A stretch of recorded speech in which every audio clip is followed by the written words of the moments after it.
Meu Deus e meu Pai, no nome de Jesus queremos te louvar e te agradecer por este dia. Te louvamos ao Senhor pelo serviço, te louvamos pela alimentação, te louvamos pelos cuidados que o Senhor tem para conosco. Cuidados, ó Senhor, em um âmbito geral.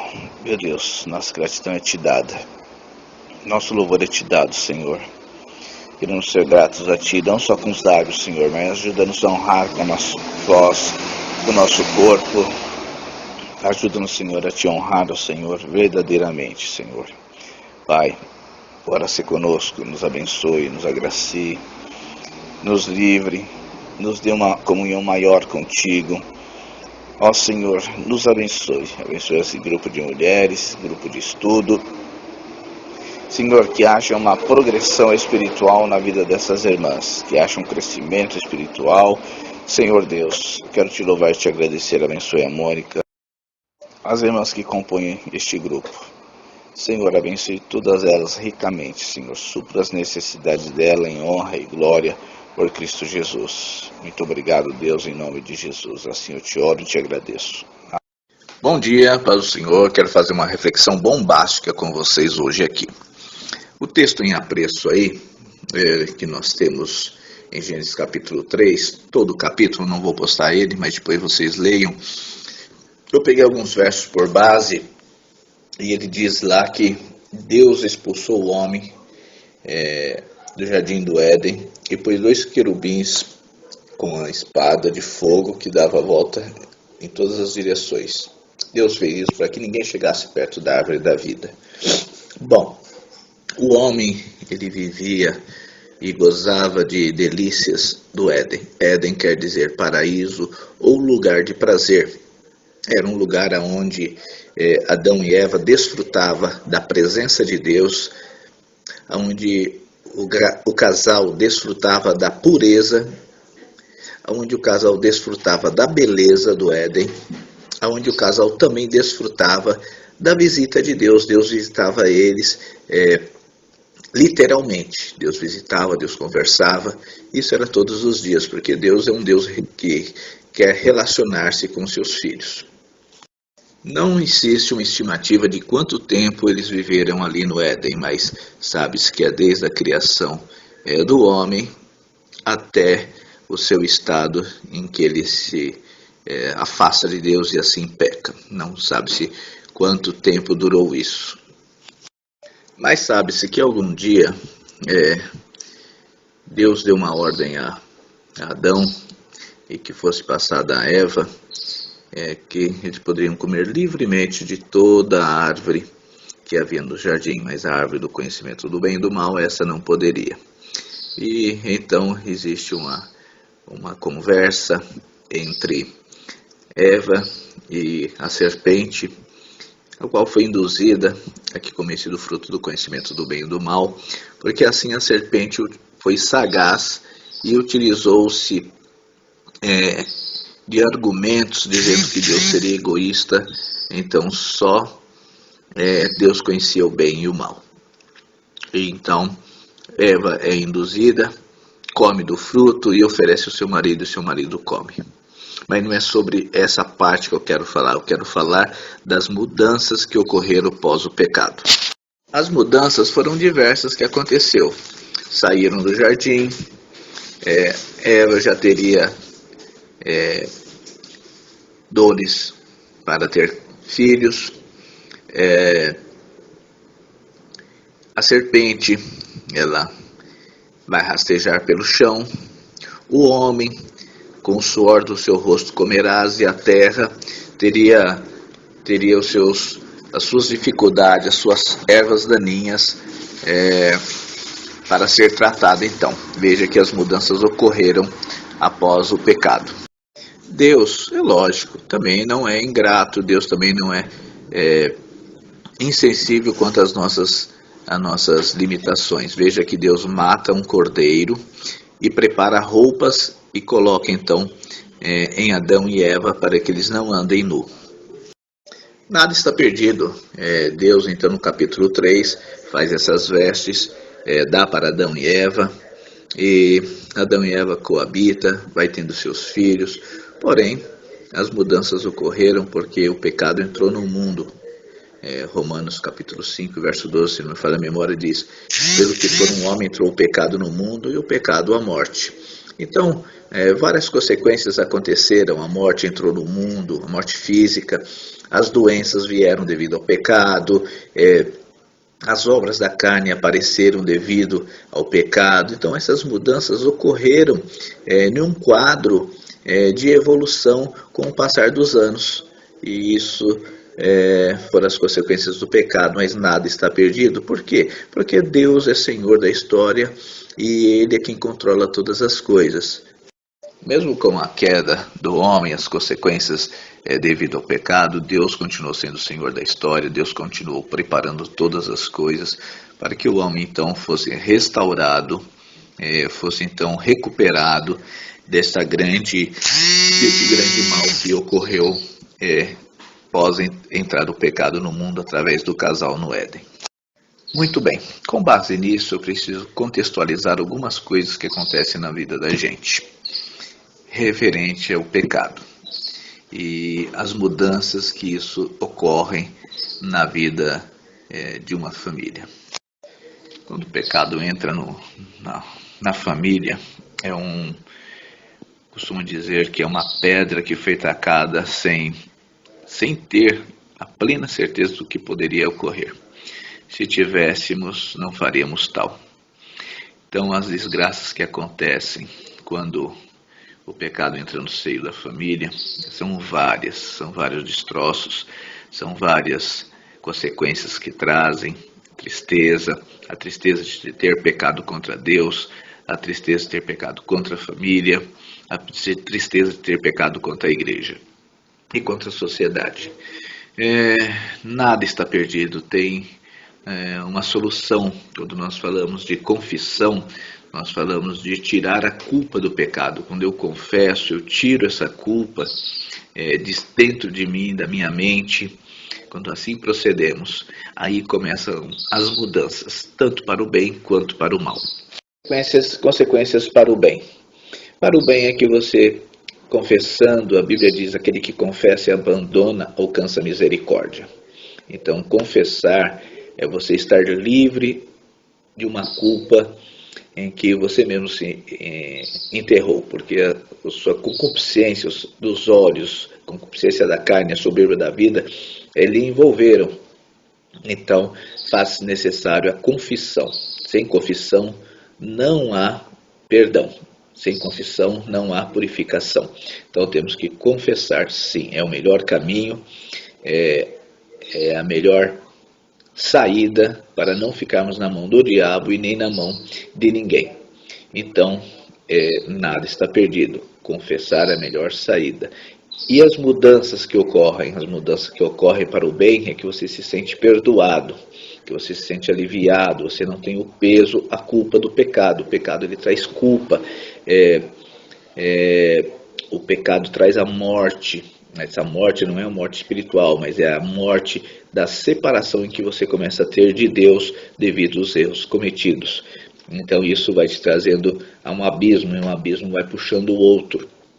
E isso é um fato sério que as pessoas não têm muita ciência e acham que é somente a confissão. Não, é confissão e o tratamento aonde ocorreu todas as coisas. Quando nós vamos ao médico, o médico dá um diagnóstico, ele escuta o que nós temos a dizer e depois ele entra com o remédio terapêutico ou o remédio, a droga, vamos dizer assim, entre aspas, para que haja uma cura sobre a enfermidade.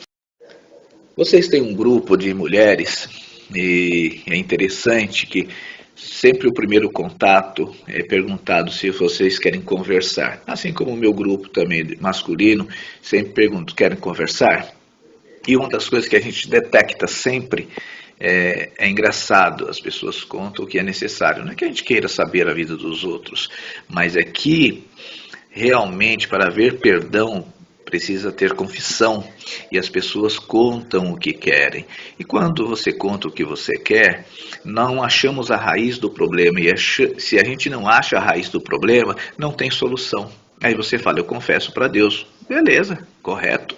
Mas humanamente dizendo, nós precisamos de pessoas que nos ajudem a encontrar onde houve o erro. E isso é psicológico, não é fácil. O que o psicólogo faz? Ele te escuta tudo o que você tem a dizer.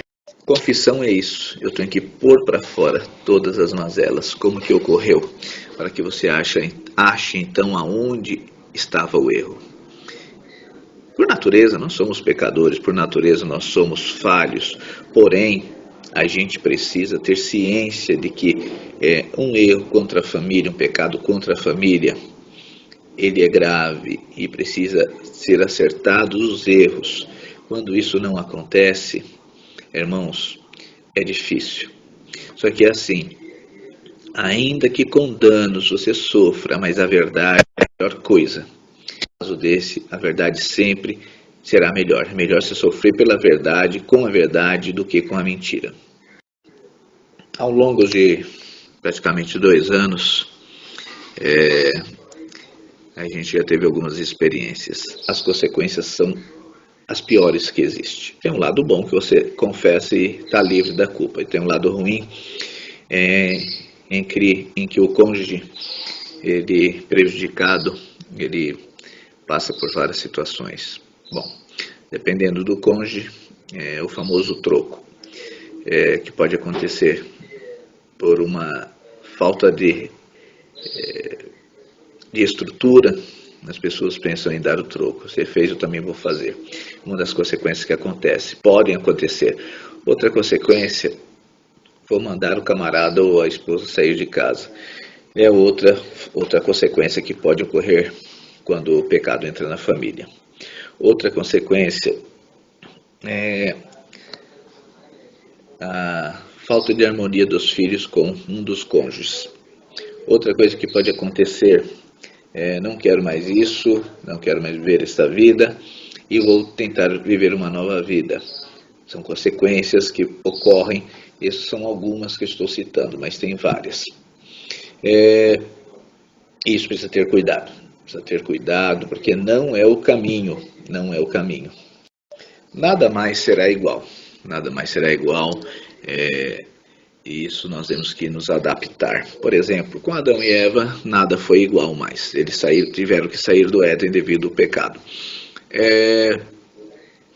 Quando nós vemos alguns homens da Bíblia, no caso de Davi, nada mais foi igual na vida dele devido ao seu erro.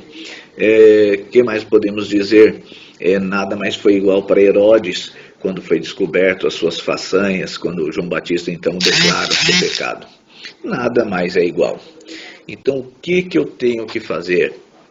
Se confessarmos nossos pecados, Ele é fiel e justo para nos perdoar de toda injustiça. Primeiro passo, já falei lá em cima, confessar.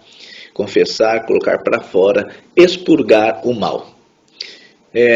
O que mais eu tenho que fazer? Tenho que tentar reconciliar e conciliar para não perder a família. Temos que fazer isso. O que nada mais é igual.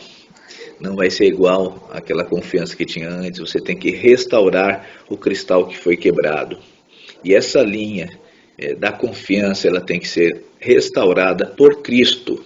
Vou repetir novamente. Essa linha de confiança tem que ser restaurada por Cristo. O perdão tem que ser real. Agora, as consequências devido ao erro, nós temos que ir galgando, temos que ir trabalhando, orando a Deus, amando muito, querendo muito, lutando contra as inseguranças e as incertezas, tendo transparência em tudo que fazemos, porque senão não vai dar certo. Quero minha família restaurada, legal, já houve a confissão, já houve o abandono do pecado, então o momento do retorno. O momento do retorno é o momento que nós chamamos de recomeçar a namorar de novo. Passei por essa fase. É onde você tem que restaurar a confiança, você tem que recomeçar de novo, namorar de novo, se conhecer de novo, porque a mágoa é grande, o buraco é enorme que foi aberto, o chão é enorme que você caiu. Então essa restauração ela tem que haver com muita sinceridade, com muito amor, com muito respeito, é caloroso realmente. Tem pessoas que não conseguem, querem terminar, querem parar, mas a princípio eles têm a ânsia de, eu quero restauração da minha família. Isso aqui, peraí, como vai ocorrer isso? Restauração pessoal. Primeiro, você tem que se restaurar, se curar você mesmo. E isso, você pode ter uma pessoa de confiança, confidente e conversar. Pode, e é até sadio.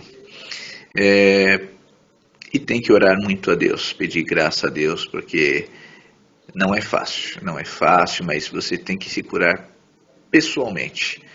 Você tem que estar bem. Como eu disse, vocês têm um grupo de mulheres e muitas vezes os problemas são contados parcialmente. E esse parcialmente a gente não consegue detectar onde está o problema e tentar ajudar. Porque uma coisa é você vivenciar, uma coisa é você aconselhar sem ter vivido. Não é necessário você aconselhar e passar por um problema grave desse. Passamos por isso, temos experiências infelizmente negativas e positivas. Negativas que não deveria ter acontecido, as positivas é que conseguimos sair disso. Nada é como antes, mas em Cristo nós podemos restaurar sim. Restauração pessoal, você está pronto ou está pronta para então retornar ao seu cônjuge? Você recebeu a mudança em Cristo naquelas atitudes que você tinha? É a pergunta que eu faço, porque muitas vezes nós não queremos mudar, queremos o casamento restaurado, a família restaurada, mas não queremos mudança. Eu não vou mudar. Aí começa-se então a traçar o perfil. Daqui para frente vai ser do meu jeito. Ou assina-se um contrato. Daqui para frente vai ser assim. Ou as pessoas ficam, como posso dizer, as pessoas ficam marcando o território ou tentando saber aonde o cônjuge está. São coisas que acontecem realmente, mas tem que ter um equilíbrio em Deus, aquilo que eu digo, em Deus.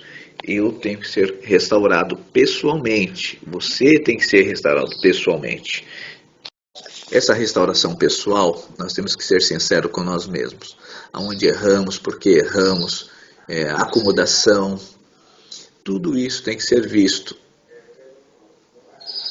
Restauração do cônjuge. Quando lemos o capítulo 3 de Gênesis, nós vamos ver as consequências da queda do homem. Então aí é que vem a nossa reflexão, as consequências. Nada vai ser como antes. Eu tenho que dar satisfação sim, de onde eu estou, onde eu cheguei, que hora eu cheguei. Nossa, que prisão. Não, não é prisão. Se eu quero uma restauração de uma linha bem fina que foi quebrada, muito sensível, para eu restaurar eu preciso dar algumas informações, para que o meu cônjuge fique bem. Ora, que história é essa de restauração familiar, se eu não dou satisfação, se eu não quero dar satisfações, se eu não busco em Deus, em oração, na leitura, mudanças para a minha vida ou para a vida do cônjuge. Eu quero mudança do meu cônjuge, mas eu mesmo não quero mudar. Então, vamos dar de novo. Restauração pessoal, tem que haver uma mudança. Restauração do cônjuge. O cônjuge tem que mudar também. Como que ele tem que mudar? Ou ela tem que mudar? Buscando em Deus. Como que vai acontecer isso? Indo à igreja. Como vai acontecer isso? No momento de crise, de pânico, eu tenho e preciso orar a Deus e apresentar essas incertezas ao Senhor. E saber do seguinte, o Senhor é dono de todas as coisas. O Senhor é que conduz a história. E as mudanças, vocês já viram o quarto de guerra. A oração é o caminho para essa renovação, essa restauração familiar. O que é restauração? Restauração é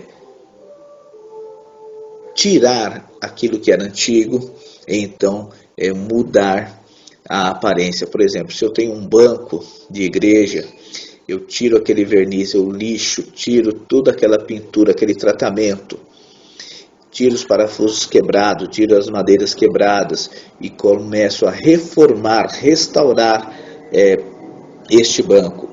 Quando eu vou para restauração familiar, eu tenho que tirar algumas coisas, alguns costumes, eu tenho que tirar a maquiagem, eu tenho que ser sincero. É fácil? Não. Toda restauração é difícil, porém é gratificante depois de acabada. Essa restauração do cônjuge, ela tem que ter muita ajuda de filhos, tem que ter muita ajuda do seu pastor, tem que ter muita ajuda da sua esposa ou do seu esposo, para que então seja restaurado. O que tem que ser restaurado? A pessoa. E nós temos maus hábitos, e esses maus hábitos têm que ser demonstrado não como jogando na cara, tem que ser demonstrado como que vamos melhorar. A briga não é o melhor caminho é a conversa com sinceridade, sem cinismo, sem ser cínico ou cínica. Tem que haver verdade. Briga não vai resolver, mas a transparência vai resolver. Você está preparada? É a pergunta que sempre fazemos, porque todo mundo fala, o marido voltou para casa, ou a esposa voltou para casa, mas espera lá. Houve envolvimentos, houve com outras pessoas, costumes que aderiu devido à ira, à bronca que teve no momento do desajuste familiar. Você está preparado para essa reconciliação? Porque os fantasmas virão. E aí é o que eu pergunto. Uma vez perguntaram para minha esposa, é normal a gente querer desistir? É a coisa mais normal do mundo. O arrebento foi grande, desculpa a expressão. Mas quando você ama, estou falando de amor, quando você ama a alma. Por exemplo, qual é a base para isso? José amava Maria. E que história é essa? Maria se diz grávida, gerada pelo Espírito Santo. José, amando a Maria, falou, vou deixá-la ela secretamente, não vou difamar. E o texto vai dizer que o anjo vai lá em sonho e diz para José, olha, não tema receber Maria, sua esposa, porque o que está gerado nela é do Espírito Santo. Veja que exemplo de amor. Mesmo que ele desconfiava que história é essa? Nós somos só noivos e ela está grávida. Não fui eu sou temente a Deus. Mas mesmo assim, ele, não sabendo que era um plano divino, ele tentou deixar Maria secretamente. Bom, você está preparado? Ou você está preparada? Ou você vai difamar o seu cônjuge até o tanto que você quiser? Estou falando de amor. Amor que encobre multidões de pecado. José amava Maria, que ia tentar deixá-la secretamente. Estou falando de amor. Muito bem, você está preparado ou preparada? O amor encobre multidões. Perdoe, seja perdoada, seja perdoado. Se prepare para isso. Se você viveu momentos felizes no seu casamento, ou se você não viveu, ainda é tempo de, em Deus, restaurar a sua vida. Nada é fácil e nada será como antes, mas a glória da segunda casa será maior do que a primeira. Deus pode preparar, Deus pode mudar, Deus pode restaurar, mas tem que haver mudanças dentro de nós, dentro daquilo que já aconteceu. Por exemplo, já houve o ocorrido? Já. Então anseie por mudanças. Mude. Faça uma vida diferente, faça uma vida mais agraciada. Alguma dúvida? Estamos por aqui, eu e a Mônica, para responder. Deus abençoe. Essa é a minha reflexão resumida, bombástica de hoje. Bom, vamos lá. Eu não obtive algumas respostas logo nas primeiras duas perguntas. Todo problema de restauração, casamento é isso. A gente precisa encontrar onde está o problema. E uma das perguntas que nós fazemos sempre é isso. Deus é o centro desse relacionamento? É Ele quem é o centro disso? Por exemplo, a Bíblia vai dizer lá, acho que é Salmo 127... Se o Senhor não edificar a casa, em vão trabalham os que a edificam. Então, se Deus não for o centro dessa edificação ou dessa construção familiar, tal relacionamento está à beira de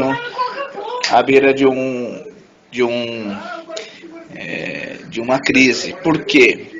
Tudo que nós fazemos é em Deus. Casamos porque é um princípio bíblico. Fazemos o outro feliz ou o cônjuge feliz porque é um princípio. Temos filhos porque é um princípio bíblico. Vivemos bem, mantemos bem o relacionamento porque é um princípio bíblico. Então, se Deus não for o centro disso, é complicado. Temos que ter Deus como base do nosso relacionamento. Por exemplo, quando eu disse ao áudio acima, Moisés fez tudo conforme o que Deus disse, conforme o modelo que Deus passou. Para a família, existem modelos e princípios bíblicos. Não pode ser modelo mundanos. Os modelos mundanos diz que, não deu certo, separa, não deu certo, divorcia, não deu certo, a vida continua. Não é verdade. Não é verdade. Nós brigamos, lutamos por ser famílias felizes, porque o conceito mundano é esse. E eu conheço pessoas que têm 2, 3, 4, 5 casamentos e nunca vai ser feliz, porque a base dele não é Deus. A base dele estou procurando a felicidade, só que a felicidade está em Deus. Segundo, temos que detectar que tipo de crise estamos passando. Então, sabemos que todos nós costumamos nos acomodar, e a acomodação é complicada. A primeira carta de Pedro diz o seguinte, no capítulo 3, que não seja a beleza da mulher no exterior, não seja só o exterior, mas que ela tem uma conduta. Então, às vezes, uma das coisas é a pessoa não se gostar. Então, você tem que estar bem com Deus, bem mentalmente a pessoa, e bem exteriormente. Então são 3 princípios que a mulher precisa ter nessa questão de crise existencial. Tem que estar bem com Deus, bem consigo mesmo e bem exteriormente. Então, irmã, já é o primeiro passo a ser mudado na sua vida para uma restauração. Busque em Deus, busque Deus para a sua família. Referente à igreja, por exemplo, nós sabemos que Jesus Cristo é o Salvador, só Ele salva. Antigamente nós vimos as famílias se reunindo em volta da mesa para agradecer a Deus pelo alimento, e era um momento em que não tinha WhatsApp, não tinha Facebook, não tinha nada, e as famílias se reuniam, então agradeciam a Deus e comiam juntos conversando. Eu acho que é uma boa coisa para a gente rever, até mesmo eu, os irmãos, as irmãs do grupo aí, rever este conceito. Desliga tudo, final de semana, esquece o WhatsApp, esquece Facebook, esquece redes sociais e começa a sentar à mesa para então degustar, conversar. É um momento de brincar e descontrair a mesa, em volta da mesa. Bom, vamos lá. Finanças. Finanças é uma coisa que tem que ser equilibrada. Vocês estão juntos nisso, então vamos economizar. Vocês não vão ter 5 mil reais de cara. Então veja as prioridades. Estão em crise financeira? Estão. Então, deixe um pouco o passeio, deixe um pouco algumas coisas para vocês economizarem e poder então ir quitando as dívidas. A minha esposa ela fez uma proposta para a gente, para mim, né, esse final de semana, conversando sobre dívidas, e ela pegou e falou assim: vamos tirando 100 reais por pagamento. 100 reais por pagamento? 100 reais por pagamento. No final você vai ver que vai ter uma quantia considerável e você vai conseguindo pagar algumas dívidas. Dívida, ela tem que ser paga aos poucos, então não dá para existir, ficar bitolado na crise financeira. Cobrança. Cobrança é uma coisa que nenhum de nós gostamos, seja ela de qual fonte for, cobrança financeira, cobrança pessoal. Então o caminho não é a cobrança, o caminho é eu vou fazer a minha parte. Então você fazendo a sua parte, você vai ter um equilíbrio. A Bíblia diz o seguinte: a mulher sábia edifica a casa e a tola destrói com as mãos. Se eu cobrar, então eu cobro, a Mônica vem e cobra de mim. O que vai ser isso? Vai ser um ringue, não vai ser um lar, vai ser um ringue de cobranças. Então não é o caminho a cobrança. O que eu tenho que fazer? Eu vou fazer o melhor para o meu marido. E se ele não fizer, um dia ele vai fazer. Ele vai reconhecer que os esforços prestados pela senhora deve ser reconhecido e deve ser, então, devolvido através do mesmo carinho que a senhora faz para ele. Por exemplo, ele não põe, não faz um café, não traz para mim na cama, leva para ele. Ele não elogia ele. Você vai ver que água mole em pedra dura, tanto bate até que fura. Por que a mulher estranha consegue arrebatar? Porque ela não vê problemas, só vê elogios. Infelizmente, desculpa, a minha sinceridade é essa. Enquanto dentro do cônjuge, as pessoas são tão fechadas quanto a isso, que quer ver cobranças. Me cobrou, eu cobro. E não é o caminho. Então, qual é o caminho? Tem cobranças? Dê elogio. Está dando errado? Faça dar certo. Ele não é romântico, seja você romântica. Você vai ver que as coisas vão mudar do dia para a noite? Não. Vai ter um precinho aí, porque as mudanças, elas acontecem. Só que tanto para o bem quanto para o mal, às vezes tem um tempinho. Esse trimestre nós estamos estudando acerca de família na escola dominical.